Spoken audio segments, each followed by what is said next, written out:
मुझे ऐसा लगता है कि जो ईश्वर चाहता है वो कभी गलत नहीं होता।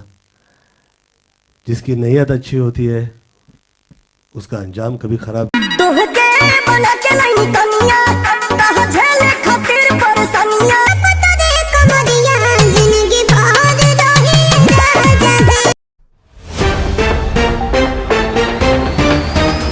नमस्कार दोस्तों, पावर स्टार पवन सिंह का जलवा पूरे भोजपुरी इंडस्ट्री से लेकर पूरे बॉलीवुड तक फैल चुकी है। दोस्तों बता दें कि पावर स्टार पवन सिंह के साथ काम करने के लोगों के लिए इतने उत्साहित हो गए हैं, बड़े बड़े लोग भी पावर स्टार पवन सिंह के साथ काम करने के लिए खोज रहे हैं, काम की तलाश कर रहे हैं। पूरे बॉलीवुड से पूरी बॉलीवुड तक भी, साउथ इंडस्ट्री तक भी लोग काम करने के लिए भोजपुरी इंडस्ट्री में आ रहे हैं। दोस्तों बता दें कि पावर स्टार पवन सिंह इन दिनों ऐसे ऐसे गाने को रिलीज कर रहे हैं जिनको देख पूरे बॉलीवुड भी पावर स्टार पवन सिंह के साथ काम करने के लिए मजबूर हो जा रहे हैं। दोस्तों बता दें कि पावर स्टार पवन सिंह के हाल ही में गाना था जिस गाने का नाम था राजा जी, और यह गाना ने लोगों पर ऐसा कदर मचाया, सभी लोग पावर स्टार पवन सिंह के फैन हो गए हैं और आप भी पावर स्टार पवन सिंह के फैन हो जाएंगे इस गाने को सुन राजा जी। और इन्हीं सबको देखते बॉलीवुड के मशहूर एक्टर गोविंदा भी पावर स्टार पवन सिंह के साथ काम करने के लिए तलाश कर रहे हैं। तो क्या है खबर की कुल जानकारी बताएंगे इसी वीडियो में, तो लास्ट तक इस वीडियो में। अगर आप मेरे चैनल पर पहली बार आए तो वीडियो को दिल से लाइक कर चैनल को सब्सक्राइब के साथ इस वीडियो को दूर दूर तक शेयर कर देना। दोस्तों मैं जस्ट अगर आप पावर स्टार पवन सिंह के सच्चा फैन है तो कीमती जरूर बताना कॉमेंट में। दोस्तों आपको बता दें कि पावर स्टार पवन सिंह जो है ना भोजपुरी इंडस्ट्री का बादशाह सुर सम्राट कहे जाने वाले एक नंबर सिंगर बन चुके हैं। पूरे इंडिया लेवल में ट्रेंडिंग में ट्रेंड होता है गाना पावर स्टार पवन सिंह का। इन्हीं सबको देखते भोजपुरी के लोगों भी और बॉलीवुड के मशहूर एक्टर गोविंदा भी पावर स्टार पवन सिंह के साथ काम करने के लिए खोज रहे, तलाश कर रहे हैं। और अगर मिल जाएगा तो सिर्फ पावर स्टार पवन सिंह के साथ गोविंदा भी काम करेगा। तो पावर स्टार पवन सिंह के इन दिनों ऐसे ऐसे गाने आ रहे हैं जिनको देख भी पावर स्टार पवन सिंह के फैन खुश हो जाते हैं। आप लोगों को क्या मानना है नीचे कॉमेंट में बताइए। बाकी मैं मिलूंगा आप लोगों से वीडियो में, तब तक जय हिंद।